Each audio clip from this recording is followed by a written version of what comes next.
राजेंद्र वरपे यांची भेटही घेणार आहे।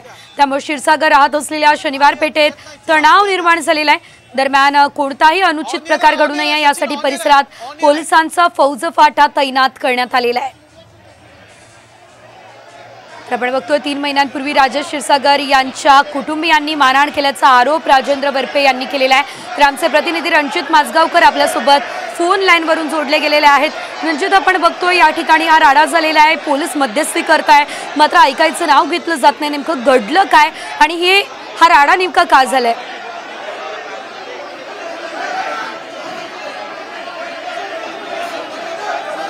साधारण 2 ते 2.5 महिन्यांपूर्वी शिवगंगा संकुल इथे राजेश क्षीरसागर यांचं निवासस्थान आहे।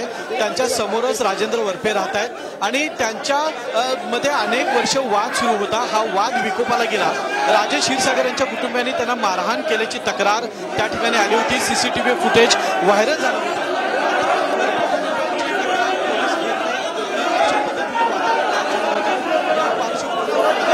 पत्रकार परिषद घेतली होती। त्यानंतर आज वरपे हे अंबादास दानवे यांची भेट घेतली त्यांनी आणि आपलं गाऱ्हाण त्यांच्या समोर मांडलं। यावेळी त्यांची तक्रार का नोंदवून घेत नाही असा जाब पोलीस प्रमुख महेंद्र पंडित यांना अंबादास दानवे यांनी विचारला होता आणि आज संध्याकाळी ते वरपे यांच्या घरी स्वतः येऊन भेट देणार असल्याचं सांगितलं होतं। या ठिकाणी अंबादास दानवे पोहोचू नयेत अशी व्यवस्था राजेश क्षीरसागर यांच्या कार्यकर्त्यांनी या ठिकाणी केली होती। त्यामुळे साधारण सकाळपासून 300 ते 400 कार्यकर्ते या ठिकाणी जमा झालेले आहेत।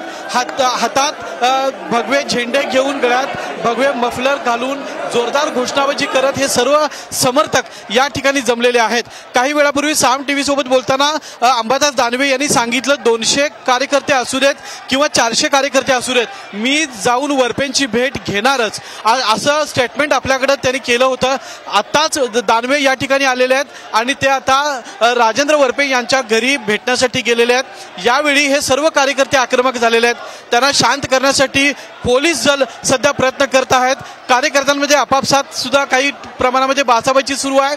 पोलीस दानवे आतमध्ये जाऊ नये यासाठी गनिमी कावा सुद्धा कार्यकर्त्यांनी केला होता, मात्र पोलिसांनी हा सर्व गनिमी कावा हाणून पाडला आणि आतमध्ये कुठल्याही कार्यकर्त्याला जाऊ दिलेलं नाहीये। आपण ही साम टीव्हीच्या माध्यमातून एक्सक्लुझिव्ह दृश्य बघतो।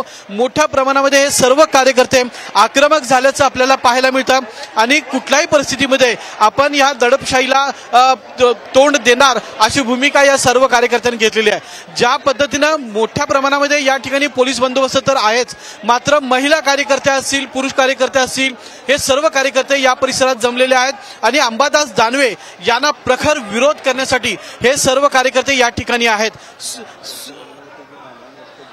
खरं तर या ठिकाणी अंबादास दानवे यांनी एकटंच वरती जाऊन वरपे कुटुंबियांची भेट घ्यावी अशी मागणी कार्यकर्त्यांनी केली होती, मात्र त्यांच्या पाठीमागून काही शिवसैनिक गेल्यामुळं हे राजेश क्षीरसागर यांचे कार्यकर्ते मात्र मोठ्या प्रमाणात आक्रमक झाल्याचं आपल्याला पाहायला मिळतंय आणि ते पोलिसांसोबत हुज्जत घालण्याचा प्रयत्न देखील करतायत। पोलिसांनी या सर्व कार्यकर्त्यांची समजूत घालण्याचा प्रयत्न केलेला आहे, मात्र कार्यकर्ते असतील, महिला पुरुष हे सर्व कार्यकर्ते ऐकण्याच्या मनस्थितीत नाही आहेत। वर अंबादास दानवे यांच्यासोबत जे कार्यकर्ते गेलेले आहेत या सर्वांना बाहेर आणावं अशी मागणी या सर्व कार्यकर्त्यांनी केलेली आहे।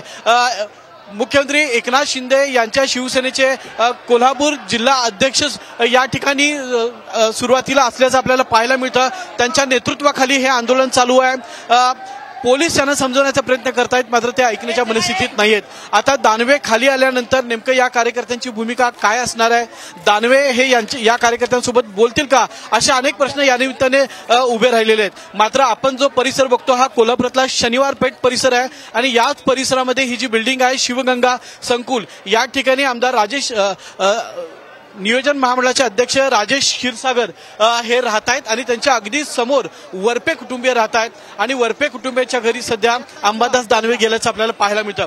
या ठिकाणी कुठलाही अनुचित प्रकार घडू नये यासाठी मोठा पोलीस बंदोबस्त तर आहेच, मात्र वरिष्ठ अधिकारी यासह अनेक अधिकारी या ठिकाणी दाखल झालेले आहेत आणि संपूर्ण या परिस्थितीवर त्यांनी नियंत्रण ठेवलेलं आहे। प्रमुख कार्यकर्त्यांसोबत पोलीस सुद्धा सध्या बोलत आहेत। राजेश क्षीरसागर यांचे जे चिरंजीव आहेत यांच्यासोबत सुद्धा पोलीस चर्चा करतायत, मात्र पाठीमागे कार्यकर्ते सध्या आक्रमक झाल्याचं आपल्याला पाहायला मिळतं. शनिवार पेठेत येणारे सर्व रस्ते सध्या पोलिसांनी ब्लॉक केलेले आहेत.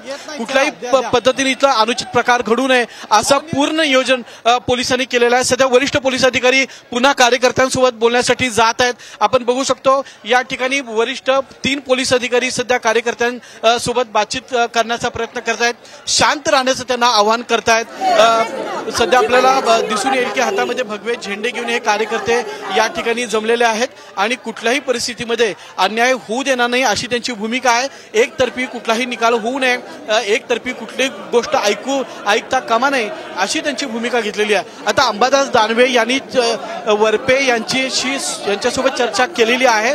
आता ते काही वेळातच बिल्डिंगच्या खाली येत आहेत, त्यामुळं मुख्य जे प्रवेशद्वार आहे या ठिकाणी मोठा पोलीस बंदोबस्त पुन्हा वाढवलेला आहे. अंबादास दानवे यांची एकच गाडी या संकुलाच्या आतमध्ये गेलेली आहे, त्यामुळं गाडीवर कुठल्याही प्रकारचा अनुचित प्रकार घडू नये यासाठी सुद्धा पोलीस सध्या प्रयत्न करत आहेत. आपण आता तो मुख्य दरवाजा बघूयात ज्या ठिकाणी पुन्हा आता अंबादास दानवे आता बाहेर पडतील. वरपे यांच्या घरी चर्चा केल्यानंतर काही क्षणामध्ये अंबादास दानवे आता बाहेर पडत आहेत. या पार्श्वभूमीवर त्यांची गाडी आता रेडी करण्यात आलेली आहे. तसंच वरिष्ठ पोलीस अधिकारी जे आहेत ते या गेटच्या पुढे सध्या बंदोबस्त ते लावत आहेत. कुठलाही अनोळखी व्यक्ती असेल, अपरिचित व्यक्ती असेल त्याला या परिसरातून हटवण्याचा ते प्रयत्न करतायत. तसंच या ठिकाणी जी लिफ्ट आहे या ठिकाणी मोठा बंदोबस्त आहे. अंबादास दानवे जेव्हा खाली येतील त्यावेळी आतली नेमकी काय परिस्थिती आहे ते मीडियाला सांगण्याची शक्यता आहे. मात्र या परिसरातले सगळे जे रस्ते आहेत ते सगळे रस्ते निश्चितच रंजित, आता यानंतर अंबादास दानवे नेमकं काय बोलतात हे पाहणं महत्त्वाचं असणार आहे. धन्यवाद तुम्ही दिलेल्या सर्व माहितीसाठी.